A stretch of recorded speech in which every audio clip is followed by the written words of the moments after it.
এই কোশ্চেনে কি বলা হয়েছে দেখো, একটা রাফ হরাইজন্টাল সারফেসের মধ্যে একটা ব্লককে রাখা হয়েছে, ব্লকের মাস হচ্ছে 2 কেজি। ব্লক আর হরাইজন্টাল সারফেসের মধ্যে যে ফ্রিকশন কোফিসিয়েন্ট এটা হচ্ছে 0.8। ব্লকের উপর একটা ভেরিয়েবল ফোর্স অ্যাপ্লাই করা হয়েছে যেটা টাইম ডিপেন্ডেন্ট এবং এটা হচ্ছে 2t। আমাদেরকে বলা হয়েছে যে এখানে acceleration versus time graph plot করো। তাহলে এই গ্রাফ প্লট করার জন্য অ্যাক্সিলারেশন আর টাইমের মধ্যে একটা রিলেশন আনতে হবে আমাদের, ঠিক আছে। সবার আগে আমাদের ক্যালকুলেট করতে হবে যে এখানে maximum value of static friction কত হয়। এটা হবে μs ইন্টু এন। এন হচ্ছে নর্মাল রিঅ্যাকশান আর mg হচ্ছে ডাউনওয়ার্ড। এই এনের জায়গায় আমাদের mg বসাতে হবে। μsটা কত 0.8, mgটা কত, m হচ্ছে 2, g হচ্ছে 10, 16 নিউটন, ঠিক আছে। এবার কত টাইম পর এক্সটার্নাল ফোর্সটা 16 নিউটন হবে দেখো ভালো করে, কত টাইম পর হবে, 8 সেকেন্ড পর হবে। তো যখন টাইম, তখন কিন্তু আমরা ব্লকের মধ্যে কোনো ধরনের মোশন পাবো না, কারণ এক্সটার্নাল ফোর্সটা যেটা আমরা অ্যাপ্লাই করছি, এই এক্সটার্নাল ফোর্সটা তখন এফএস ম্যাক্সের সমান বা তার থেকে ছোট হবে। এই সিচুয়েশনে ব্লকের মধ্যে কোনো ধরনের মোশন আসবে না। এবার তুমি একটা টাইম কনসিডার করো যেটা 8 সেকেন্ড থেকে বড়। এই টাইমে বডির মধ্যে একটা অ্যাক্সিলারেশন আসবে টুয়ার্ডস রাইট, বিকজ তখন কী হয়ে যাবে, এক্সটার্নাল ফোর্সটা that is F, that will be greater than 16 newton. Understood. তুমি যে কোনো একটা টাইম ইউজ করো, এখানে যেমন মনে করো 9 সেকেন্ড, 9 ইন্টু 2 কত হবে, 18 নিউটন হয়ে যাবে। 18 নিউটন ইজ ডেফিনেটলি মোর দেন 16। তো because of this greater force the block will start moving towards right. Understood.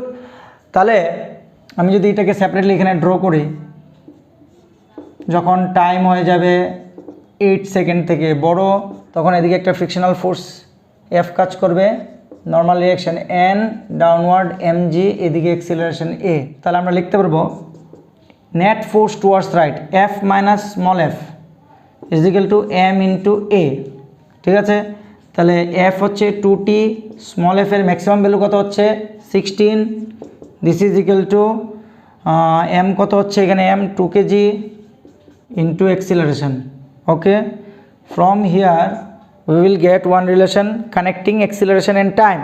Try to solve it. A is equal to t minus 8. This is the relation between acceleration and time. Now you recall the equation of straight line, y equal to mx plus c. So our acceleration versus time relation is looking like the general equation of straight line. Understood? Now we are going to plot the straight line connecting acceleration and time. For this we will choose y-axis to represent acceleration in meter per second square, and along x-axis we will consider time in second. Okay, now if we compare these two equations, what we will get, in place of m we are getting 1. So m is equal to tan theta, this is the slope of the straight line, this is equal to 1. From here we are getting theta is equal to 45 degree. That is, the acceleration versus time graph will make an angle of 45 degree with the positive direction of x-axis, that is with the positive direction of time.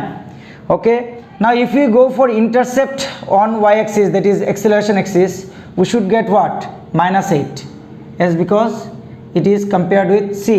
Understood? So here we are considering -8 meter per second square. Now while drawing the acceleration versus time graph, we have to remember one thing. Before 8 second, as we have already explained here, before 8 second we will not get any acceleration, because our external force will not be enough to overcome the maximum value of static friction. So our straight line will start from t is equal to 8 seconds, such that if we produce this straight line in backward direction, it should meet the acceleration axis at -8 meter per second square, and it will also produce an angle of 45 degree with the positive direction of time axis. This graph is representing that for time t less than 8 second there will be no acceleration. For time t greater than 8 second there will be a positive acceleration in the block. Okay.